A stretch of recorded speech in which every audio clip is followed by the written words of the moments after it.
Hello there everybody and welcome back to the Star Wars Squadrons video, and today we'll be looking at everything we know about the game before you buy it as of when I'm recording this video. We will recover release date details, pre-order bonuses, game mechanics, and more. Before we get into it, make sure you like, subscribe, comment, share, and turn the notification bell on so you can be notified when these videos go up so you can watch them at your leisure. Now let's dive into the video. So of course, this video will be covering everything we know about the game. This includes mechanics, cosmetics, pricing, pre-order bonuses, modes, and more. This video will be separated into two parts, the first being about out-of-game knowledge, like release date and price, and the second part will be in-game knowledge, like game modes and playable starfighters. So let's jump into the out-of-game knowledge first. The game is releasing on October 2nd, which will be just days away, maybe even just hours away from when I upload this video. The game will be published by EA Motive and is a starfighter-centered game that will be the full Star Wars flight sim package that every pilot yearns for in the Star Wars galaxy. It was available on PC, VR, Xbox One, and PS4, but all the new consoles will support backwards compatibility, so you will be able to play this on the next-gen consoles as well. They will not be making physical or virtual copies of this game specifically for the next-gen console, so you have to get it for the current consoles. It will cost $40 or £35 to get, and it will support cross-platform. It will have a single-player story, campaign, and online modes, which I'll get to in a bit. The campaign will last roughly about 4 hours long, and post-launch content has been confirmed to not be coming, although they might add some ships afterwards, maybe perhaps as DLC. I don't understand. They said that they're not having post-launch content, but they might add stuff afterwards. It doesn't make sense to me, but I'm just giving you the information. There will be no microtransactions, surprisingly, even though this is published by an EA studio. For those playing on PC, this game won't require too much to be able to play it. You'll at least need Windows 10 64-bit and a 40GB of available space, and a couple other requirements I'll put on the screen. Quite honestly, I don't know how to pronounce them or what they mean, so I'm just going to let you read them right now. Now we're going to deep dive into the in-game knowledge that we know of so far about the game. The game is set after Return of the Jedi after the Battle of Endor, except for the prologue. The prologue takes place just after Alderaan was destroyed, and it will be somewhat of a tutorial before you jump in to play the actual online mode or the rest of the campaign, because you can choose after you finish the prologue. The New Republic is trying to gain footing while the Empire is trying to catch up on lost systems.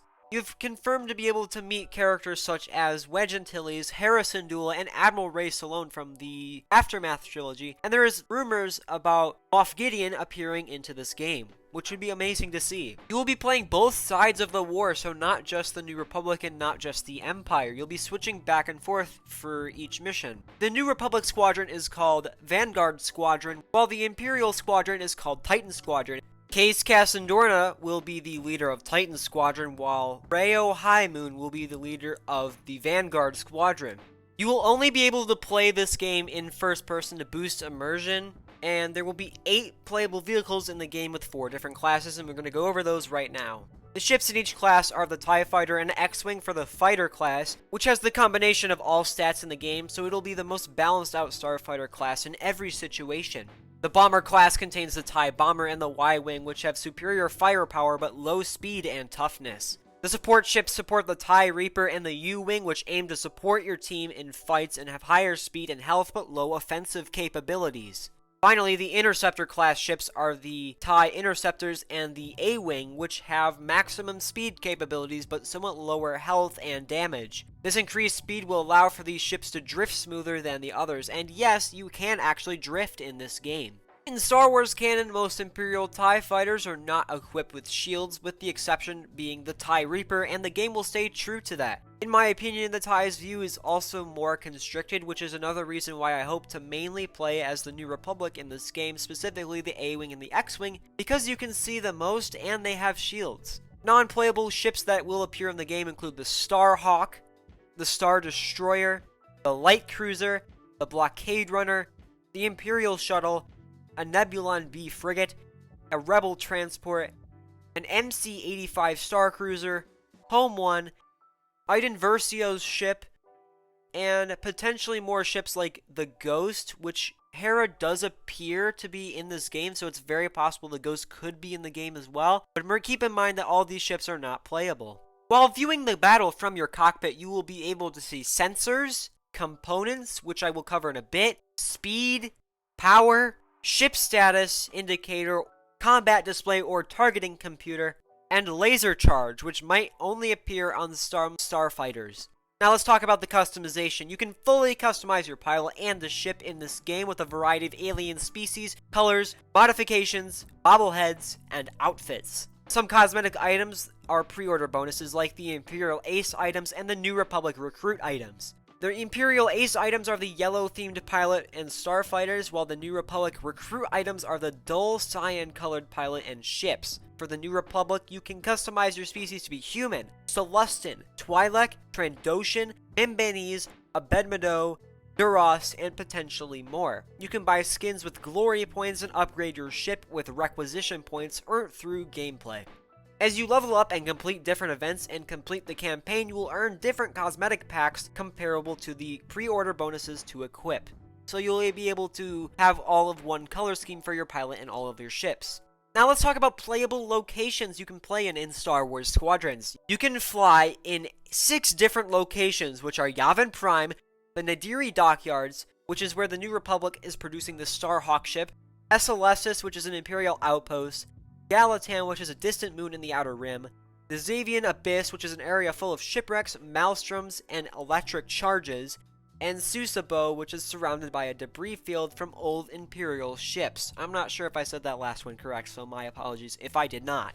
There are 2 main online multiplayer modes. Dogfights are 5v5 death matches against each team, with the objective of getting more kills than the other team. You will also be able to respawn and choose weapon loadouts in this mode. Another mode is the Fleet Battles, which is the flagship mode for this game. It's a tug-of-war game mode, kind of like Supremacy in Star Wars Battlefront 2, where your team takes out 2 smaller frigates and then tries to take out the capital ship of the other team. This is also 5v5, but bots are thrown into the mix. They also are thrown into dogfights if you don't have enough players on each side, but I don't think there's extra bots in that mode. Before you go out and fight these battles with your team, you can go and strategize with your team in a hub. You can coordinate attack and then equip loadouts and customization options for the game, and help take out the enemy's capital ship. This mode is actually locked behind a certain number of games played before you can get competitive. Speaking of competitiveness, let's get talking about the ranking system. There will be a player ranking in Star Wars Squadrons with different tiers. The lowest tier to the highest tier in that order is Maverick, Hotshot, Hero, Valiant, Legend, and Galactic Ace. You can't raise or lower your ranking other than playing ranked games. Once you achieve a new tier, you will unlock different features. If you are a Legend tier, for example, you can't drop out of Legend tier if you keep losing, but you can go lower and lower within Legend tier. So for example, if you're in Legend 2, you can drop to Legend 1. Ranked seasons last about 8 weeks per season, and there is a stat screen so you'll know how you're doing. There will be daily challenges for you to complete, which will unlock different items, of course, and this is very comparable to a battle pass. To get into your rank, you need to play 10 matches successfully to place. Players do have a personal level just like Battlefront 2, so for your first 40 levels you unlock a requisition point to upgrade your ships and components. Once you get to level 40, you have unlocked all of the components. There will be public events you can play in to get extra glory points, very similar to Destiny 2 if any of you are familiar with that. Components will allow you to customize your class's abilities and make every ship feel different from one another. I won't go into every component and what they do, as that would drag this out way too long and be extremely boring, but you can read them on the screen right now. Most of them are fairly self-explanatory, and the others you've seen in the gameplay trailer or reveal trailer or in the CG Hunted trailer. There will be over 50 components to choose from. You can apply 7 components, 1 on primary weapons, 2 on auxiliary, 1 on countermeasures, 1 on hull, 1 on shields, and 1 on engines. The progression in Star Wars Squadrons is fairly straightforward. As you play in a certain class, you will gain more XP to level up throughout online and story campaigns. While doing this, you earn in-game currency to unlock appearances, loadouts, and outfits as previously mentioned. But that's everything we know about Star Wars Squadrons prior to its release as of when I'm recording this video. If you would like, subscribe, comment, share, and turn the notification bell on, it would be greatly appreciated and it would help me out a lot. And I'll see you in the skies, pilots. Thanks for watching.